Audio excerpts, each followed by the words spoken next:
Glavno vodilo arhitektov, ki se ukvarjajo z načrtovanji individualnih domov, je ustvariti prijeten in prijazen dom, ki je kar se da najbližja različica sanjskega doma naročnika. V nadaljevanju si bomo pogledali dom, kjer je arhitektom v tesnem sodelovanju z lastniki uspelo prav to.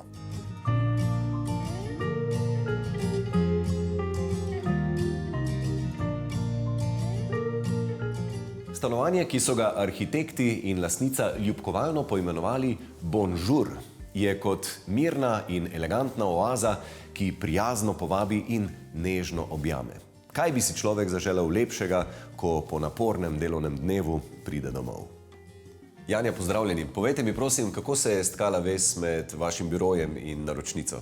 Ko začnemo arhitekti ne razmišljati o novih projektih in tega, kaj si želimo v prihodnje, je vedno nekje zadnji tista želja, da bi nas tisti novi poiskali na podlagi dobrih že realiziranih projektov ali pa našega načina dela. In tako je bilo tudi v tem primeru. Tako da sodelovanje je dejansko stkalo priporočilo, je pa potem naš odnos stekel čisto sam od sebe in s ponosom lahko rečem, da se je do danes stkalo v eno tako zelo lepo prijateljstvo.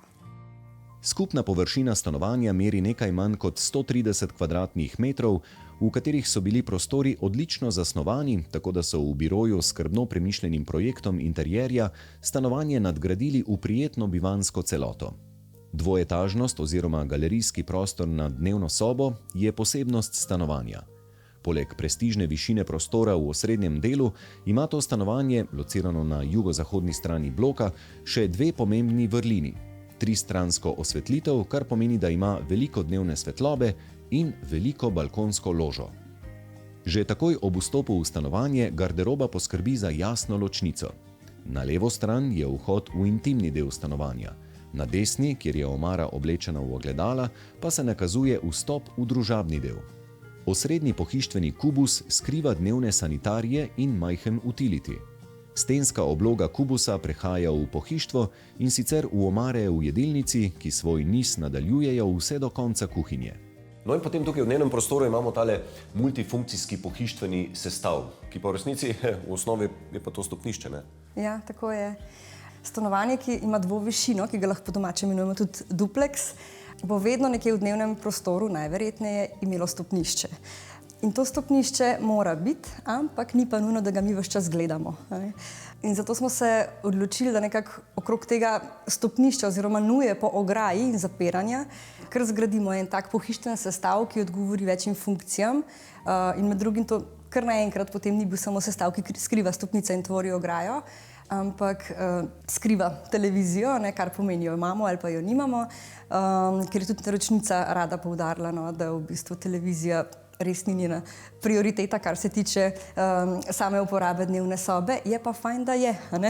Pod televizijo pa je kamin, sicer na bioetanol.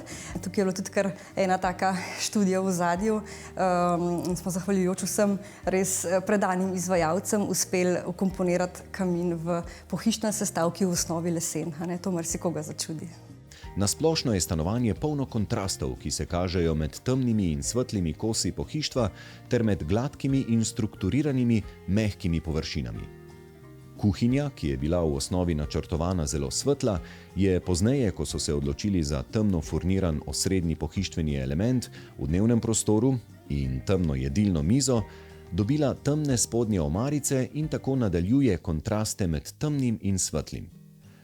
Arhitektka se poetično izrazi, da je s to odločitvijo celota dnevno-bivalnega prostora sinhrono zapela. Je pa posebnost teh kuhinje tudi v tem, da smo se na delu tega prostora odločili za mikrotoping. To je v bistvu tehnika hidroizolativne stenske obdelave, ki omogoči, da imamo lahko zraven tudi stik z vodo in nekako nadomesti tehnični kamen, keramiko oziroma kakršnokoli drugo vodoodporno oblogo. Gre za mikrotoping v beli barvi, tako da praktično, če človek res zelo od blizu ne pogleda, mogoče sploh ne opazi, da ta stena odstopa od vseh ostalih, ampak kar precej odstopa. Kot prvo ima to funkcijo hidroizolativnosti, kot drugo pa smo želeli doseči nek tak zanimiv, nevsiljiv relief, ki nekako dopolnjuje celoto, ampak je res tukaj edini moment, kjer se ta relief zgodi. Janja, razložite nam še prosim koncept zgornjih spalnih prostorov. Glavni karakter tega zgornjega prostora je ta balkon, kot mu jaz rada rečem, oziroma notranji balkon, ki ga definira ta bolj tanka, lahka kovinska ograja, ki tudi tvori neko protiutež temu velikemu temnemu pohištvenemu sestavu, ki sem ga že večkrat omenila. In na tem balkonu se nanizata dva karakterja prostora. Eden je tako na hiter bi si človek mislil, da to gre za neko tako elegantno domačo pisarno, v resnici pa je ta prostor lahko veliko več. Lahko je to prostor za počitek, meditacijo, tako za en pobeg od džumbusa, če se slučajno tukaj spodaj dogaja. V nadaljevanju tega prostora pa tak pohištven sestav oziroma pohištvena obloga, omara, skriva vhoda v obe otroški sobi, ki pa ju povezuje kopalnica. No in zdaj predlagam, da greva v bolj intimno krilo tega stanovanja, torej od vhoda levo. Ja, ta intimni del z glavno spalnico, garderobo in kopalnico se pa v bistvu kar takoj začuti, da smo ga oblikovali majčkeno drugače kot vso ostalo celoto, sicer navezujoče se oblikovno in materialno, se pa pol kmalu v tistem prostoru, v spalničnem prostoru začne mehkoba že s to stensko oblogo kot vzglavjem. Na drugi strani pa črna, temna kopalnica ustvari nek tak občutek spaja, v bistvu enega pobega in tak prostor, ki se ti mogoče zdi tudi, če samo eno mini lučko prižgeš, pa imaš vsemu zadoščeno. No. In zdaj, če se temu stanovanju reče bonžur, zakaj tako ime? Ja, tudi tukaj je zelo zanimiva zgodba v ozadju, taka srčna. Jaz, ko sem prvič vstopila v to stanovanje, ki je bilo res čisto zrealizirano, vse končano, vso pohištvo zmontirano, vse lučke na svojem mestu, jaz sem takrat začutila, da me je v bistvu zaradi svoje elegance povabil noter po francosko in da mi je rekel bonžur. In zelo malo pol po tistem trenutku sem investitorki povedala, kaj sem začutila in sva obe tako je rekla, evo, tako se bo to stanovanje imenovalo.